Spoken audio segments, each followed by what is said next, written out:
Hello दोस्तों, मैं अमित शुक्ला आप सभी दोस्तों का स्वागत करता हूं।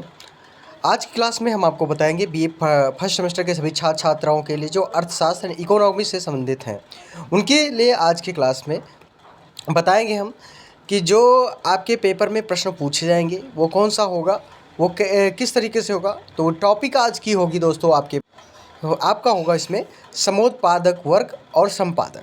तो इसमें आज के प्रश्न में आपके टॉपिक रहेंगे। और जी हाँ दोस्तों, जो हमारे चैनल में आप लोग नए हैं तो चैनल को सब्सक्राइब कर दीजिए, और अगर आप पुराने हैं तो एक दूसरे को वीडियो को शेयर करते रहिए जी। तो अब आपके बात करेंगे आज के जो आपका पेपर होगा। चलिए चलते हैं क्लास की तरफ। क्लास में आज को क्या बताया जाएगा आपको, वो लोग आप कॉन्सेप्ट करिए और अच्छे से आप लोग सीखिए। दोस्तों आज की क्लास में पहला प्रश्न आपका रहेगा इसमें कि समोत्पादक यानी कि समोत्पाद वक्र तथा समलागत रेखा की सहायता से उत्पादक के संतुलन को स्पष्ट कीजिए।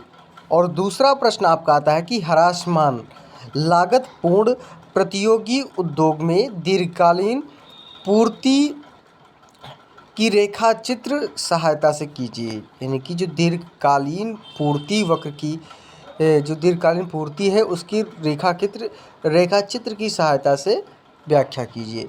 तो ये है आज के आपके प्रश्न। और इस प्रश्न में आपका सबसे मोस्ट इम्पॉर्टेंट बात ये रहती है दोस्तों कि समोत्पाद वक्र तथा समलागत रेखा, इसमें हम आपको सारी चीज़ें बताएंगे कौन कौन से और किस तरीके से आपकी ये रेखाएं से विभाजित किया जाता है। सारी चीज़ें आपको back to back point to point समझाएंगे। तो दोस्तों मैं फिर से आपको यही चीज़ें बताऊंगा दोस्तों कि आप लोग को जो भी मिलता है टाइम टू टाइम आप लोग कॉन्सेप्ट करते रहिए। जो जिसका पेपर है वो अपना वीडियो इसमें से सर्च करके देखते रहिए, क्योंकि सारे आपको, चाहे आप ज्योग्राफी से संबंधित है, हिस्ट्री से संबंधित है, मेडिवल हिस्ट्री से संबंधित है, उसके बाद में फिर बात करेंगे हिंदी, इंग्लिश, सारे सब्जेक्ट से मैं आपको सॉल्यूशन देता रहता हूँ, मॉडल पेपर आपके लिए तैयार करता रहता हूँ। तो आप लोग बिल्कुल इससे आप ध्यान हटा दीजिए कि हमें क्या चीज़ें कैसे हमें तैयार करना है, बस केवल टॉपिक को देखते जाइए अच्छे से और अपने पेपर को तैयार करते चलिए। और फिर आपको बताएंगे प्रश्न की तरफ। पहला प्रश्न आपका आता है इसमें पहले प्रश्न में काम में आता है कि उत्पादक संतुलन से अभिप्राय उस अवस्था से है, यानी कि जो उत्पादक संतुलन है उसका अभिप्राय उस अवस्था से है जिसमें एक उत्पादक अपने लाभ के अधिकतम करता है। यानी कि जो एक उत्पादक है वो अपने लाभ के लिए अधिकतम करता है और उत्पादक उत्पादन के एक निश्चित मात्रा साधनों के न्यूनतम सहयोग की सहायता से उत्पादित करता है। मतलब इसका ये होता है कि वो न्यूनतम मात्रा से, यानी कि मान लो कि अगर आप दुकान खोलते हैं तो आप उसको 10,000 से स्टार्ट करते हैं दुकान को, तो ये न्यूनतम आपकी रेखा हो जाती है और यही लागत आपका संयोग की सहायता से उत्पादित होता है। यानी कि संयोग का मतलब होता है मेल जोल के भाव से। और फिर यही आप 1 लाख, 1 करोड़, जैसे भी आपके पास पैसे आते हैं, 10 लाख, उसी हिसाब से अपना जो उत्पाद है उसको बढ़ाते हैं। तो यही होता है उत्पाद। और उत्पादक वो होता है जो इस पैसे को इन्वेस्टमेंट करता है या इस पैसे को जो लगाता है। जैसे आप दुकान आप खोलते हो तो आप उत्पादक हो गए, और जो उत्पादन करता है यानी कि आप इसका अब पैसे को लगा के आप उत्पादन करोगे, यानी कि 10 रुपये लगाओगे तो इसमें से आपको 20 रुपये कमाना है, तो ये उत्पादन हो जाता है आपका। तो ये होता है आपका सहायता से उत्पादित करता है। और साधनों के न्यूनतम लागत संयोग के साधनों से इष्टतम संयोग भी कहा जाता है। इष्टतम संयोग भी कहा जाता है। न्यूनतम साधनों के संयोग को साधनों का क्या कहते हैं, इष्टतम संयोग। इष्टतम का मतलब होता है दोस्तों, इष्टतम का मतलब होता है उत्पादक और उत्पादन के जो संयोग होता है, मेल जोल होता है, उसे हम इष्टतम कहते हैं। यानी कि अगर जो आपका, जैसे आप किताबी से ज्ञान लगाते हैं, एक एग्ज़ाम्पल के तौर पे मैं आपको बताऊंगा। जैसे आप पढ़ते हैं तो पढ़ने वाले को क्या कहते हैं, स्टूडेंट। और जो पढ़ाता है उसे क्या कहते हैं, टीचर। तो अब ये दोनों मिलके अगर आपको ये नोट्स दिया जा रहा है और इसी को हम कहेंगे इष्टतम संयोग, यानी कि इसी दोनों का संयोग से आप लोग अच्छे से तैयारी कर सकते हैं।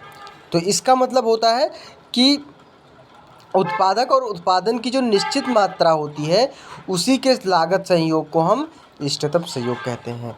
अब इष्टतम या न्यूनतम लागत, इष्टतम का मतलब होता है छोटा, जो मैंने आपको बताया, या न्यूनतम लागत संयोग का वह संयोग है जिसमें या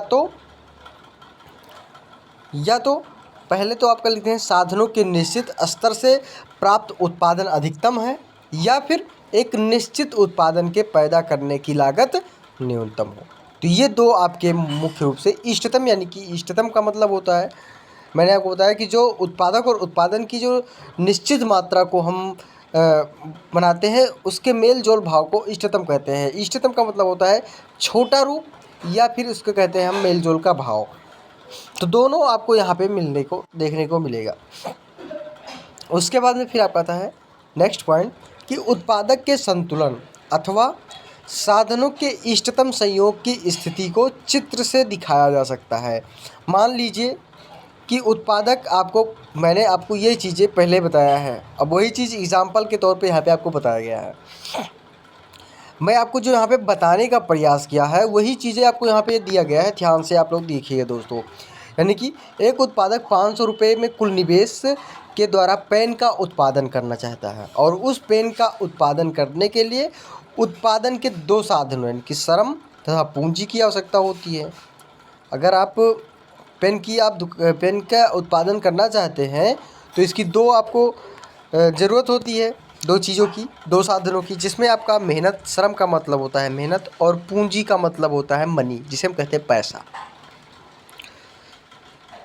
श्रम की पूर्ति इकाई के कीमत यानी कि 50 रुपये तथा पूंजी की प्रति इकाई की कीमत 75 रुपये, तो टोटल कितने हो गए हमारे 125 रुपये।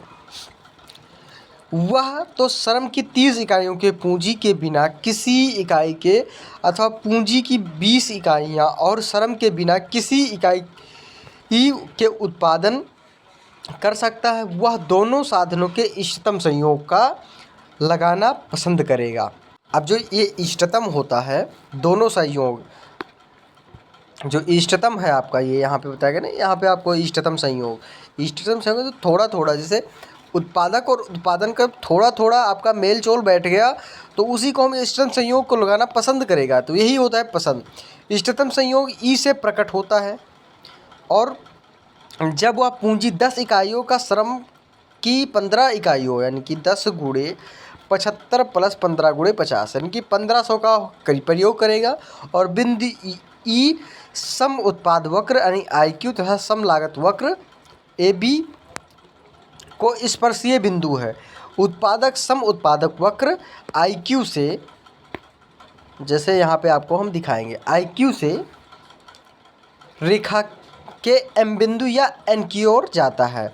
अब आपको मैंने बताया यहाँ पे कि आपका IQ और आपका E M और N की तरफ जाता है। अब आप लोग देखिए दोस्तों, बिंदु आपका E, ये हो गया E। उसके बाद में फिर आपका आता है जो आपका रेखा है वो मुख्य रूप से ये है कुछ इस प्रकार से, आपका ये लेबर हो गया, और ये कैपिटल के मतलब होता है पूंजी। ये आपका पूंजी लगाएंगे जितना, ये लेबर आपकी मजदूरी हो जाती है। तो ये जो मुख्य रूप से D पे जाती है आपका ये बिंदु, यहाँ पे आपको C और D, मान लो A B और C D, यानी कि ये आपका A हो गया, ये आपका B हो गया, ये C हो गया, और ये आपका D हो गया। तो ये आपकी जो 4 रेखाएं हैं, और M आपका जो हो गया दोस्तों, वो ये आपका मूल बिंदु M हो जाता है, जहाँ पे आपको M और N मिलता है।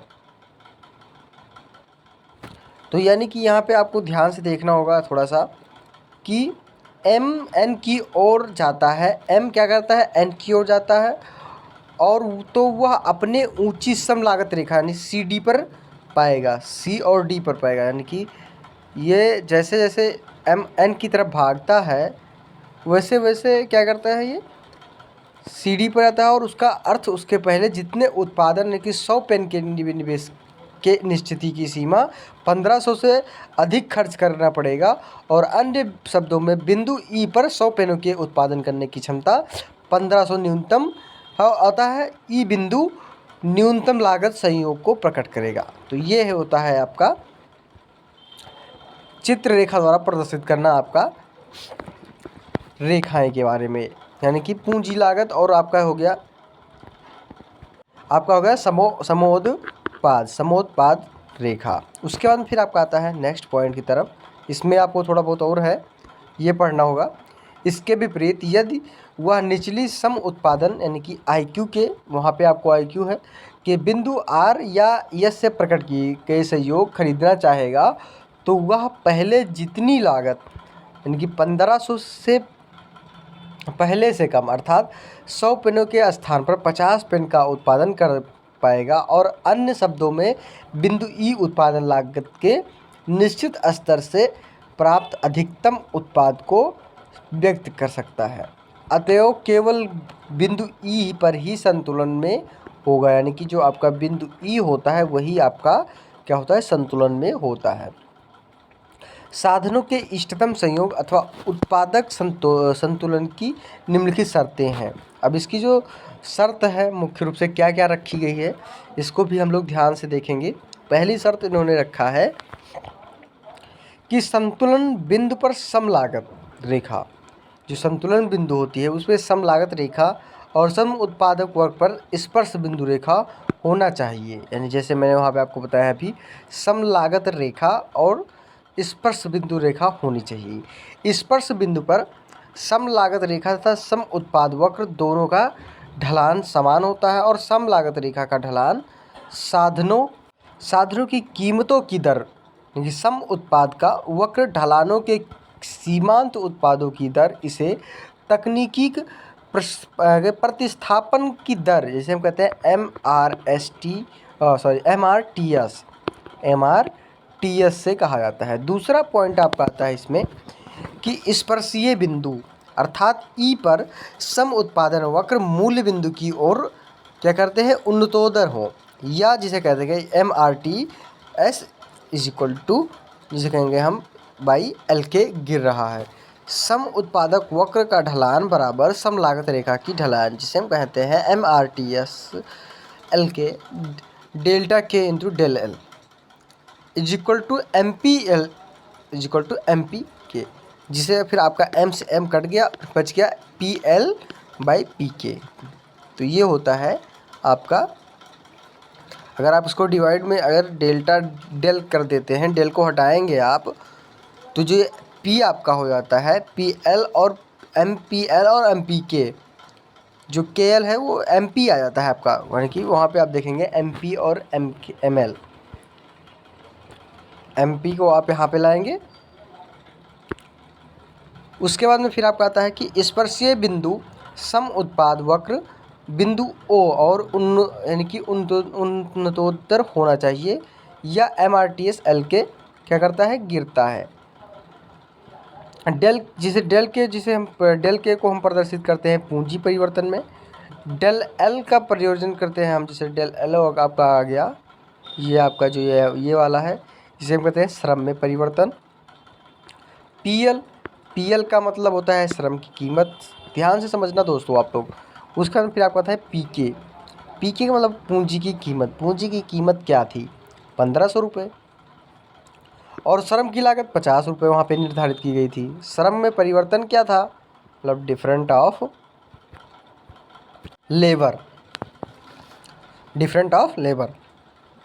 उसके बाद में MPL जिसे हम कहते हैं श्रम की सीमांत उत्पाद, और फिर MPK इक्वल टू पूंजी की सीमांत उत्पाद, और टोटल मिला के जो MRTS LK है ये होता है श्रम व पूंजी के तकनीक प्रतिस्थापन की दर। तो सारे आपको यहाँ पे हमने जो ये आपके समीकरण थे वो आपको यहाँ पे क्लियर किया। आई होप आप लोगों को समझ में आया होगा थोड़ा बहुत। उसके बाद फिर आपका आता है खा खा नंबर में आता है कि अल्पकालीन औसत काल अल्पकालीन औसत वक्र यू आकार की होती है। जो अल्पकालीन औसत जो होता है वो क्या किस प्रकार होता है, वो कुछ इस तरीके से आपको मिलेगा। इसका अभिप्राय यह हुआ कि वक्र नीचे की ओर गिरता है, इसके पश्चात एक न्यूनतम बिंदु पर पहुंचती है और फिर ऊपर उठने लगती है। यानी कि इसका मतलब ये होता है कुछ इस तरीके से।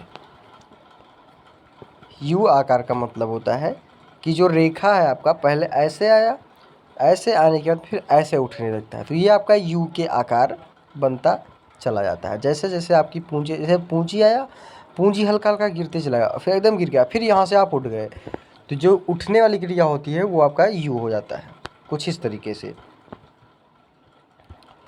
और फिर आपका आता है औसत लागत वक्र यू के आकार होने के व्याख्या 3 प्रकार की जा सकती है। कौन कौन से? पहला तो आता है कि औसत स्थिर लागत तथा औसत परिवर्तन लागत की अंतर क्रिया। उसके बाद में भी इसमें आपका आता है औसत लागत यानी AC, और औसत स्थिर जो होता है वो AFC, तथा औसत परिवर्तनशील जो है वो AB से जोड़े होते हैं। उत्पादन में जैसे जैसे वृद्धि होती है वैसे वैसे औसत क्या होता है, स्थिर लागत घटती जाती है। और औसत परिवर्तन लागत में भी शुरू में कमी आती है और आरंभ में औसत लागत भी घटती जाती है। जैसा कि चित्र ए में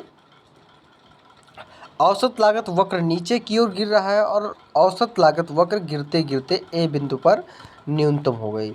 ऐसी अवस्था में फर्म के उत्पादन क्षमता की जो पूर्ण उपयोग होने लगा है, उत्पादन की इस मात्रा को आदर्श उत्पादन भी कहते हैं। उत्पादन की मात्रा को इस सीमा से आगे बढ़ाने पर यद्यपि औसत स्थिर लागत वक्र AFC तो गिरता है, लेकिन औसत परिवर्तन लागत वक्र AFC तो गिरती है, क्या होता है, लेकिन वृद्धि होने लगेगी। और जो इसका औसत परिवर्तन लागत होता है यानी ABC, वो ABC में क्या होता है, वृद्धि होने लगती है। इसके कारण औसत लागत जो है वो वक्र भी ऊपर उठने लगेगी और ABC की जो बढ़ने की दर यानी AFC की घटने की दर से कहीं अधिक है, और इसका परिणाम स्वरूप जो होता है वो औसत लागत के बढ़ने अथवा AC वक्र के ऊपर उठने के रूप में आता है। और इस तरह औसत लागत वक्र औसत परिवर्तनशील लागतों तथा औसत स्थिर लागतों को जोड़ होने के कारण पहले नीचे गिरती है और इसके पश्चात न्यूनतम बिंदु पर पहुंचती है और इसके बाद में फिर बढ़ना आरंभ होता है। फिर दूसरा पॉइंट क्या आता है कि घटते बढ़ते अनुपात के नियम का लागू होना। अल्पकाल में उत्पादन के किसी एक सीमित साधन के साथ अन्य घटते बढ़ते साधनों का प्रयोग करने से उत्पादन घटते बढ़ते अनुपात के नियम के अनुसार होता रहता है। और आरंभ में एक स्थिर साधन के साथ परिवर्तनशील साधनों का प्रयोग कर किया जाता है, तो स्थिर साधन का जो अधिक कुशलतापूर्वक प्रयोग होने लगता है उसका परिणाम स्वरूप औसत जो होता है वो लागत कम होने लगता है। बिंदु ए से पहले उत्पादन पर बढ़ते प्रतिफल या घटती लागत का नियम लागू होने लगता है और इससे सिद्ध होता है कि उत्पादन के स्थिर साधनों का अधिकतम उपयोग किया जा रहा है और यह स्थिति काफ़ी समय तक बनी रहती है और इस एक सीमा के उत्पादन पर समान प्रतिफल या समान लागत का नियम लागू होता है। और यह स्थिति ए पर नज़र आ रही है और बिंदु के पश्चात जब स्थिर साधनों का पूर्ण क्षमता का उपयोग होने लगता है तो परिवर्तनशील साधनों का अधिक प्रयोग करने से उनके धंधे साधनों का अनुपात कम हो जाता है। जैसे कि यहाँ पे आपको हमने चित्र के द्वारा दोबारा समझा दिया गया है। ये तो आपका वो चित्र हो गया, ये कॉस्ट हो गया आपका, और ये आउटपुट होता है यानी कि जो हमें मिलता है, अगर हम इस पर यहाँ पे पूंजी जितना लगाएंगे तो ये आउटपुट होता है, जितना आप लगाएंगे उतना ही आपको मिलेगा। तो उत्पादन में होने वाली वृद्धि की दर घटने लगती है और उत्पादन पर घटते प्रतिफल या बढ़ती लागत का नियम लागू होने लगता है और यह बढ़ती लागत के नियम के लागू होने के कारण बिंदु ए के पक्षपात औसत लागत ऊपर की ओर उठने लगती है, जैसे कि यहाँ पे आपका एवरेज कॉस्ट होता है। ये क्या करती है, ऊपर की ओर उठने लगती है। उसमें भी साम्य बिंदु आर है, जबकि समतुल्य विभेद अवस्था में ये पहले ही, फिर खा नंबर आपका आता है, खा नंबर क्वेश्चन का, उसमें है कि पूर्ण प्रतिस्पर्धा के बढ़ती लागत वाले उद्योग के लिए दीर्घावधि पूर्ति वक्र। जो दूसरा प्रश्न है वो आपके हैं। इसमें है कि एक उद्योग का उस स्थिति में वृद्धिमान उद्योग कहा जाता है जब नई फर्मों के प्रवेश के बाद उद्योग के उत्पादन में विस्तार होने के कारण एक या अधिक आगतों की कीमतों में वृद्धि होती है। ऐसी स्थिति तब उत्पन्न होती है जब उद्योग कुशल श्रमिकों का उपयोग कर रहा है, जिसकी मांग बढ़ने पर पूर्ति जो है वो कहता है सुलभ रह जाए। जैसे पहला आता है इसमें कि उद्योग की मांग DD1 से खिसक कर DD2 हो जाता है। आगे मैं आपको वो भी बता दूंगा, नहीं रेखा चित्र भी बनाया है, वहाँ भी आपको समझाने का प्रयास करेंगे। दूसरा, बाजार कीमत में वृद्धि होती है। और तीसरा आता है कि फर्म अधिक मात्रा में उत्पादन एवं बिक्री करती है तथा अल्पकाल से असामान्य लाभ प्राप्त करती है। चौथा आता है कि उद्योग में नई फर्मों के प्रवेश का प्रोत्साहन मिलता है।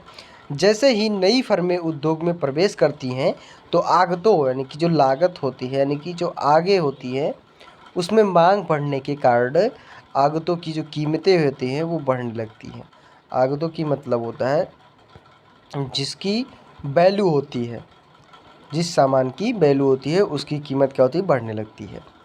उद्योग की अल्पकालीन पूर्ति वक्र, जिसे हम कहते हैं SST, से खिसक कर SS2 SS1 से लेकर SS2 तक SS1 से लेकर SS2 तक हो जाता है। और लेकिन पूर्ति से अधिक वृद्धि नहीं हो पाती है। मांग एवं पूर्ति के बीच नया साम्य बिंदु जो B पर स्थापित होता है और बिंदु A से ऊपर की ओर स्थित होता है। आगतों की कीमत में वृद्धि फर्म के अल्पकालीन औसत लागत एवं सीमांत लागत वक्र ऊपर की ओर खिसक जाता है और AC2 तथा MCT हो जाता है। दीर्घकालीन साम्य की अवस्था में फर्मों की जो शून्य लाभ अर्जित करने के लिए ऊंची बाजार कीमत चाहिए।